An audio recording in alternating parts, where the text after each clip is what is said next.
Today we're going to begin our introduction to nuclear chemistry, but before we get too deep into those concepts, we need to understand something called isotope notation. So first thing we need to review are isotopes is anytime you have two or more forms of the same element that have the same atomic number, and remember our atomic number is the number of protons, but a different number of neutrons. So they're going to have a different atomic mass as well. On the left-hand side here, there's an example of something written in isotope notation, and we can get some information from this notation. We can solve for protons, neutrons, and electrons, so we know how many we have of each of those three. But we need to first understand what those numbers mean.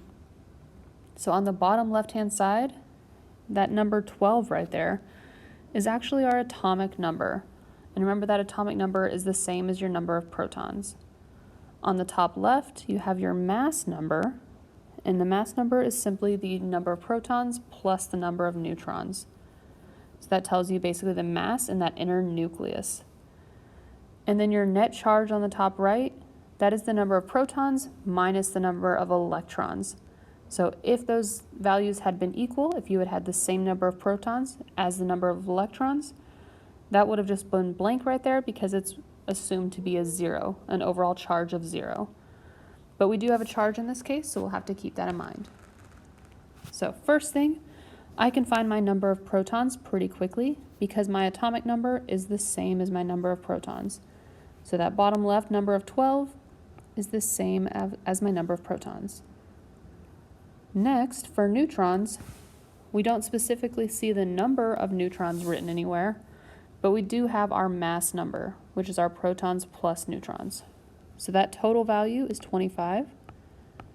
Minus that number of protons, we get that we have 13 neutrons.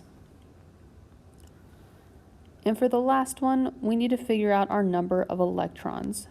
So there's a couple of ways you can go about this. The simplest way in my opinion, would be to just look at your number of protons. We have 12 protons. We know that because this is positive, we have more protons than electrons, and specifically, we have 2 more protons than we have electrons because it's a 2+. So if I took that number of protons and subtracted 2, I should get my number of electrons, which in this case is 10. And I can double check my work. I know that the net charge is protons minus electrons. So if I did 12 minus 10, it should give me a positive 2, which is exactly what I have for net charge. So it's always a smart idea. Go back, double check your work to make sure that you got the right answer. All right, so what if I give you the number of protons, neutrons, and electrons, and you have to come up with the isotope notation? The first thing you want to do, again, we're starting with protons, because that is the simplest thing to pull from this notation. 15 for our number of protons is equal to the atomic number. So number of protons is the same as atomic number. I'm just going to write 15 on this bottom left-hand corner where that arrow is pointing to it. Remember that the mass number is your protons plus neutrons. Conveniently, we already have both of those. So 15 plus 17 would give us a mass number of 32. So I'm going to write that on right here. And now I need to figure out what element am I even dealing with.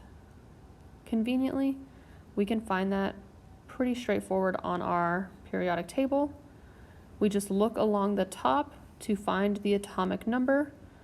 For example, boron has an atomic number of 5, and we just keep going until we find the one that has 15.